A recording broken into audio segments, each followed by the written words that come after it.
हाँ जी, आज हम फिनलैंड में हेलसिंकी में हैं, जो फिनलैंड का कैपिटल है। और ये वीलॉग हम आपको दिखाएंगे फिनलैंड इन विंटर। तो ये जो जगह है, ये अगर आप देखेंगे अपने इस साइड पे सारी डेकोरेशन सारी क्रिसमस की लगी हुई हैं। विंटर नवंबर का महीना चल रहा है और क्रिसमस की सारी तैयारी ज़ोर शोर से है। यहाँ पे देखेंगे तो ये एस्प्लेनाडी इस जगह का नाम है।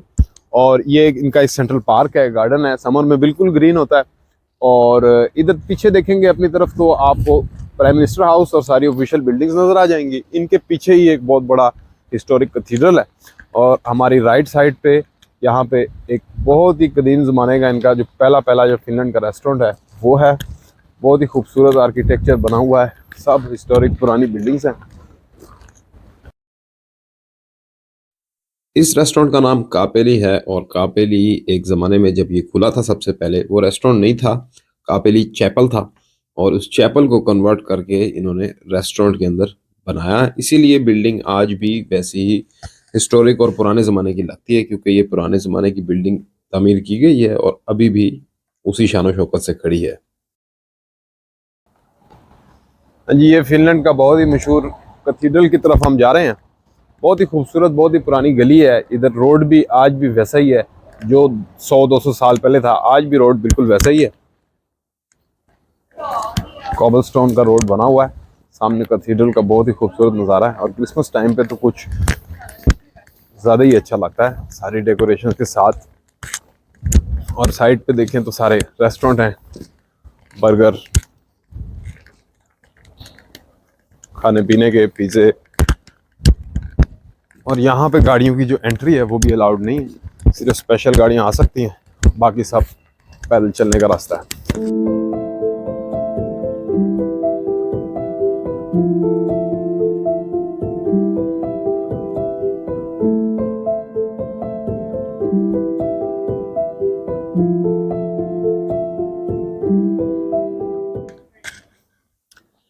हाँ जी, तो ये वो कैथीड्रल है जिसकी हम बात कर रहे थे।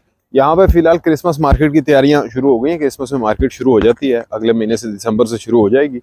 और तैयारियां हो रही हैं, क्रिसमस ट्री लग गए हैं, सारे स्टैचू पे लाइटिंग वाइटिंग लग गई है और बहुत ही खूबसूरत लग रहा है। पीछे आपकी सारी ऑफिशियल बिल्डिंग्स आ गई हैं और यहाँ पे इनका एक नेशनल म्यूजियम है जो कि फ्री है और मंडे के अलावा रोज़ खुला होता है।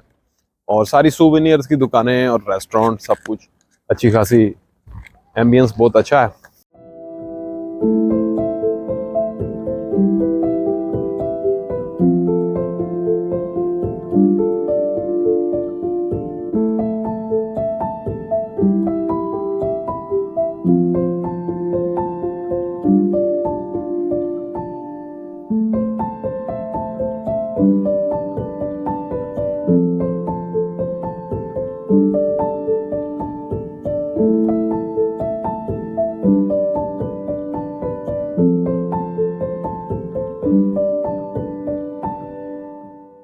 वो जगह है जहाँ पे कभी कभी हम गाड़ी पे आते हैं ड्राइव करके, तो कभी कभार पार्किंग मिल भी जाती है, लेकिन अभी फेस्टिव सीजन होने की वजह से यहाँ पे पार्किंग मना है। साइन लगा हुआ है कि पार्किंग मना है, लेकिन अक्सर यहाँ पे पार्किंग फ्री होती है। क्रिसमस के टाइम पे तो नहीं होती है, लेकिन जब नॉर्मल दिन हो उन दिनों में पार्किंग भी यहाँ पे फ्री मिल जाती है। 2 घंटे के लिए होती है शायद।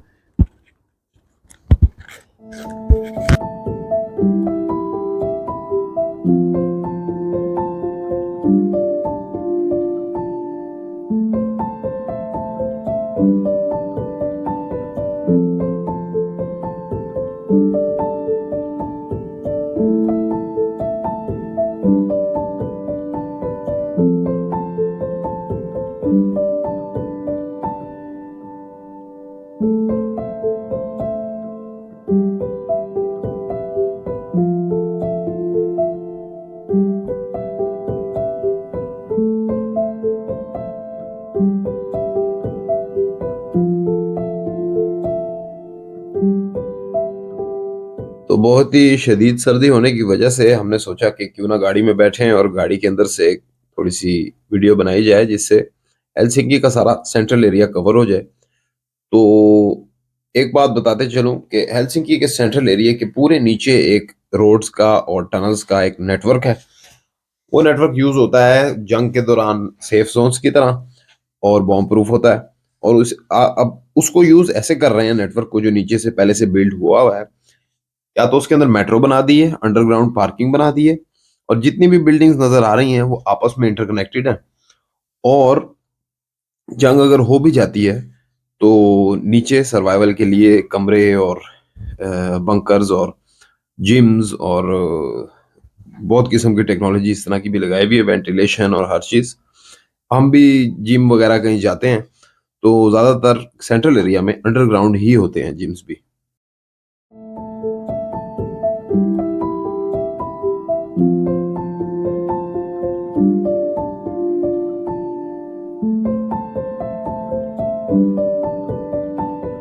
ये हम वही एस्प्लानाडी की स्ट्रीट पे आ गए हैं जहाँ पे हमने सारी वॉक की थी। अभी उसकी ऑपोजिट साइड पे आ गए हैं और इधर से रास्ता निकलेगा समंदर की तरफ जहाँ पे पोर्ट है।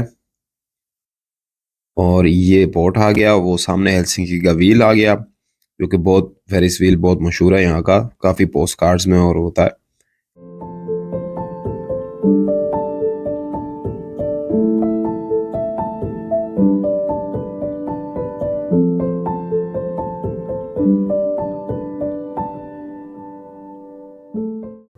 आज आपको मिलवाते हैं हमारे दोस्त माजी साहब से। माजी साहब क्या हाल है? ठीक है।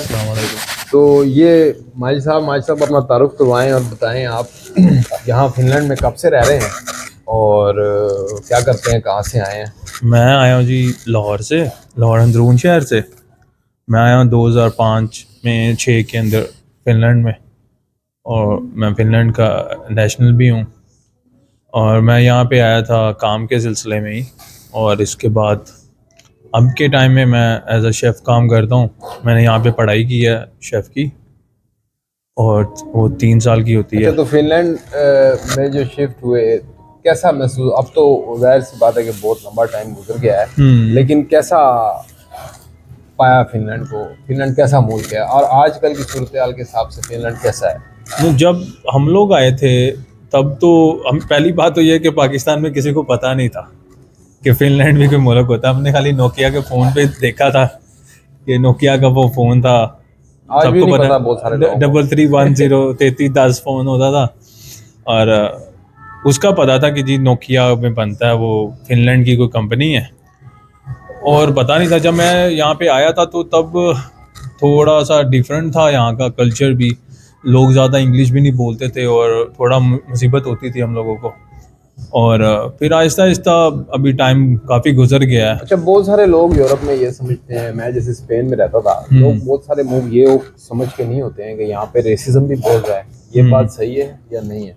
काफ़ी हद तक थी पहले, अब नहीं है इतनी, लेकिन अब की गवर्नमेंट जो आई है ना वो काफ़ी ज़्यादा ऐसी मैं है। तो रेसिज्म को इधर जो है ना वो ऐसे समझता हूँ कि जैसे मसलन हॉरर फिल्म होती है ना, हॉरर फिल्म के अंदर एक फैमिली आके हवेली में शिफ्ट हो जाती है नई। अब पूरे गांव को पता होता है, सही है, कि इनके घर में भूत भूत प्रेत है, है, लेकिन इनको नहीं पता होता। सारों को लगता है इनको कुछ पता है और हमें बता नहीं रहे। वो सब मैं सबके 3 दरवाजे साल के इधर हो गए पीछे, हैं, सब दरवाजे के पीछे कुछ ना कुछ होता है। 3 साल हो गए हैं इधर रहते हुए, और यही महसूस होता है कि रेसिज्म जो है इधर वो ऐसे है कि लोगों का जो बर्ताव है आपके साथ वो इतना मुख्तलिफ है कि जैसे इनको कुछ पता नहीं है। एक ऐसी कोई बात है इन्हीं के घर में जो इनको नहीं पता है और इनको बतानी भी नहीं है। वो ऐसे ही है, ये थोड़े छुपे रुस्तम किस्म के लोग हैं। पहले बहुत होता था, पहले जब थे हम लोग आए थे तब वो जी यहाँ पे वो बड़ा क्या जो अफगानिस्तान में हुआ ये और वो हम लोगों को भी सेम समझते थे।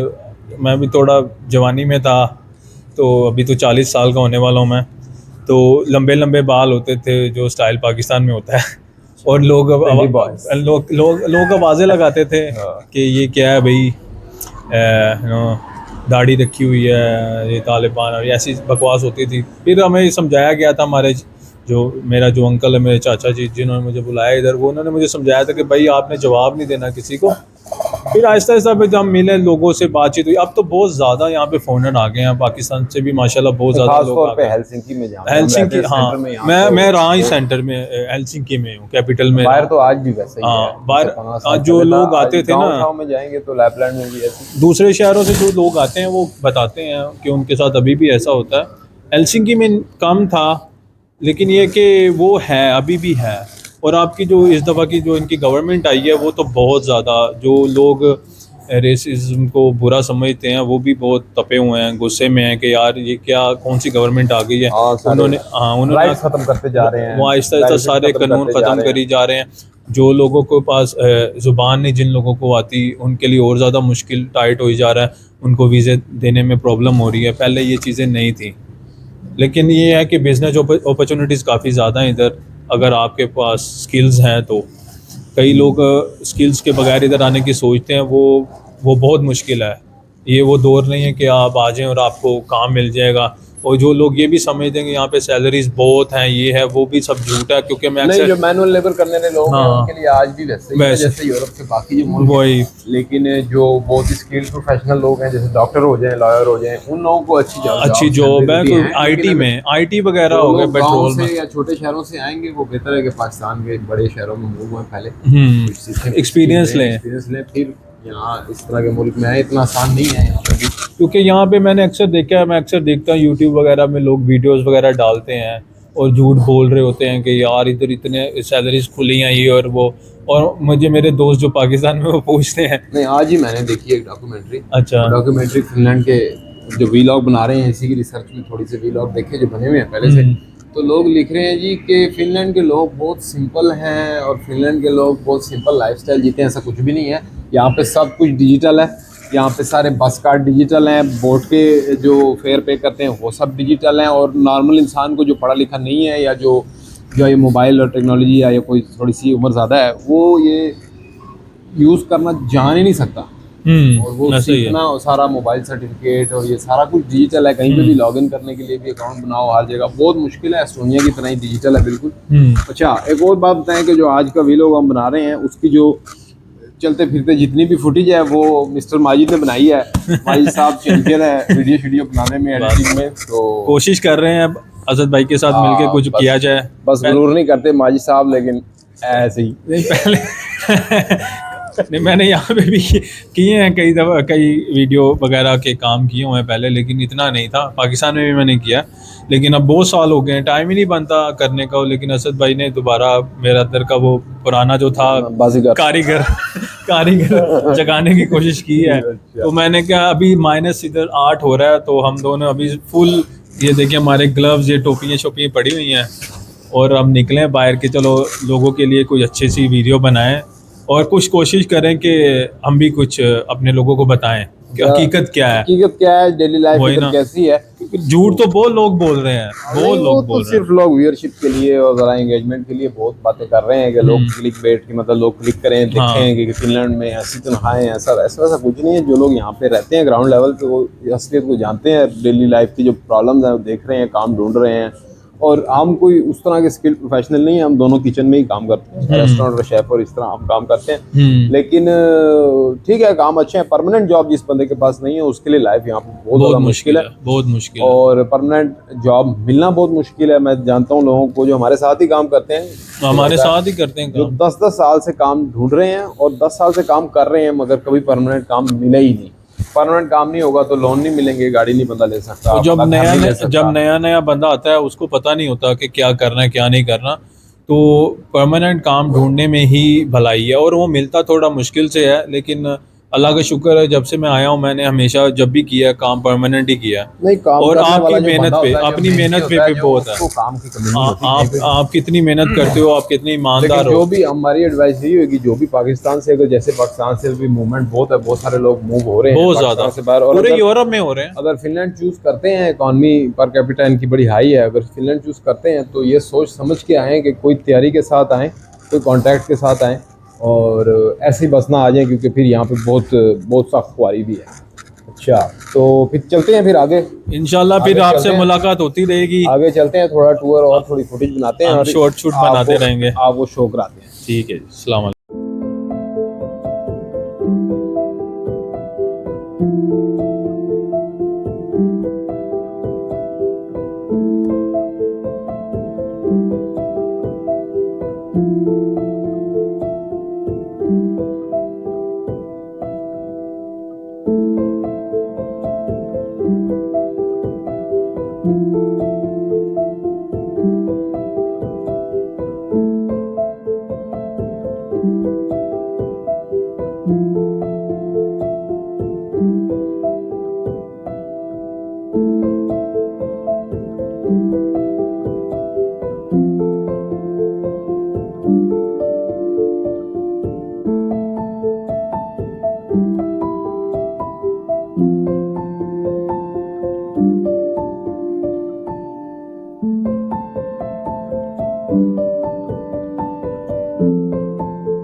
कमेंट्स में ज़रूर बताइएगा कि आपको वीलॉग कैसा लगा। अब हम निकलते हैं घर की तरफ। सर्दी कुछ ज़्यादा ही हो गई है, -9 चल रहा है इस वक्त बाहर और हवा भी तेज़ है। तो मिलते हैं अगली वीडियो में, और लाइक और सब्सक्राइब और कमेंट ज़रूर कीजिएगा और हमें बताइएगा अपना सजेशन। और अगर आप फिनलैंड में रहते हैं तो हमसे मिल भी सकते हैं जैसे भी चाहें। तो अल्लाह हाफिज़।